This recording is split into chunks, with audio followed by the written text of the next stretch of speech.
Porté par plus de 30 États du continent à travers de hautes personnalités, un livre blanc intitulé « L'Union africaine et la question du Sahara marocain » met la première institution devant le choix d'un acte de référence, l'expulsion de la RASD, la République arabe sahraoui démocratique de l'Union africaine, sur la base d'un argumentaire factuel et historique matérialisant la vision d'une Afrique unie et un panafricanisme renouvelé.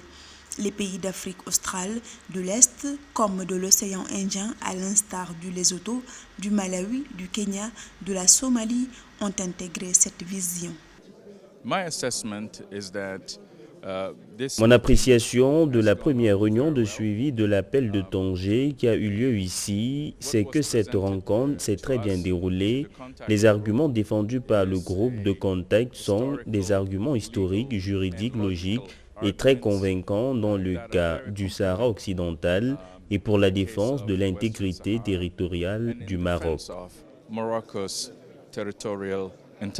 L'objet de cette première réunion du groupe de contact de Tanger est d'adopter le projet de livre blanc. Maintenant, ce n'est plus un projet. Le livre est devenu un acquis à partir duquel nous allons développer un plaidoyer auprès des décideurs politiques africains pour démontrer à partir de faits historiques et juridiques clairs et précis et vérifiables, n'est-ce pas, le caractère incongru de l'existence de la République arabe sahraoui démocratique au sein de l'Union africaine et demander son exclusion par les chefs d'État de cette organisation. Ce processus marque-t-il le début de la fin de la relation entre la RASD et l'Union africaine? Telle est la détermination des signataires de l'appel de Tanger qui ont réalisé le livre blanc, réaffirmant leur engagement à travailler ensemble et à se coordonner en faveur du retrait de la RASD de l'Union africaine. L'ensemble des travaux sera présenté aux chefs d'État du continent lors de la 36e Assemblée de l'Union africaine du 15 au 19 février à Addis Abeba. La RAS est aujourd'hui un facteur de division de l'Union africaine et non un facteur d'unité. Elle a été admise par un coup de force en 1982 par feu Edem Kodjo, qui fut à l'époque secrétaire général de l'OUA, une admission qui violait complètement la charte de l'Union africaine. Et avec le retour du Maroc depuis 2010, janvier 2017, nous avons pensé que le moment était venu de poser la question de la présence de la RAS au sein de l'Union africaine.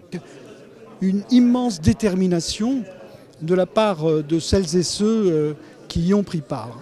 Une détermination parce que nous estimons qu'aujourd'hui, il est temps de régler le problème du Sahara. La RASD a été admise à l'OUA, devenue Union africaine depuis 1982, ce qui a provoqué le départ du Maroc de l'organisation en 1984.